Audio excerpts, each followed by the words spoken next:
Hi everyone, I'm Zeke.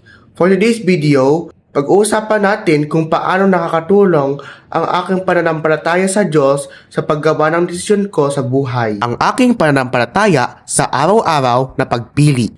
Lahat tayo ay may choice kung may na mga nais natin sa buhay.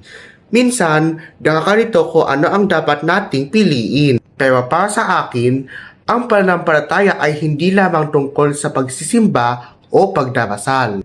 Dapat ito ay nakikita sa gawa at nagsisilbing gabay sa araw-araw na buhay. Dumako naman tayo sa pananampalataya sa pang-araw-araw na buhay. Simulan natin sa mga simpleng desisyon.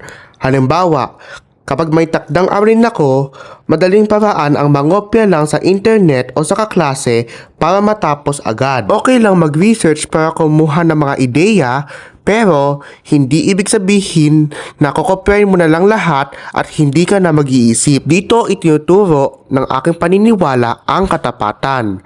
Naniniwala ako na mas okay pa rin na paghirapan ito dahil alam kong dito ako matututong mag-isip ng mabuti, maging madiskarte at independent sa buhay. Kaya naglalaan ako ng oras para mag-aral at gumawa ng sariling sagot. Ang gawaing ito ay pagpapakita ng aking pananampalataya sa gawa. Isa pang halimbawa ay kapag may nakasakit sa akin o galit ako.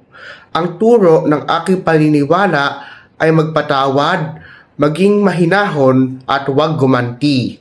Sa halip na magkalat ng tsismis o magalit pabalik, pinipili ko ang kabutihan at humihingi ng payapang kalooban. Ito ang nagpapanatili ng kapayapaan sa aking puso at sa pakikitungo ko sa iba. Dumako naman tayo sa panahon ng pagdududa o mahirap na pagpili. Pinakamalakas ang tulong ng pananampalataya kapag ako ay nalilito o nahihirapan. Kapag may mabigat na desisyon, tulad ng pagpili kung ano ang masama o pabuti o pagbabalanse ng oras para sa pamilya at sarili. Ang ginagawa ko ay nagdarasal at humihingi ng gabay sa Diyos na ituro sa akin kung ano ang tamang gawing desisyon. Ang kasabihang, huwag mong gawin sa iba ang ayaw mong gawin nila sa iyo, ang aking naiisip. Kahit minsan ay mahirap piliin ang tama, lalo na kung hindi ito masaya o madali, nagbibigay ito sa akin ng kapanatagan dahil alam kong hindi ako nag-iisa sa paglalakbay na ito.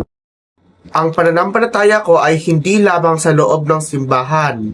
Ito ay nakikita sa bawat desisyon, salita at bawat kilos ko. Ito ang nagtuturo sa akin na maging tapat, mabuti at matapang. Sana ay magsilbing inspirasyon ito sa inyo na ang pagkakaroon ng matibay na pananampalataya ay nakatutulong sa pagpili ng tama at mabuti. Thanks for watching!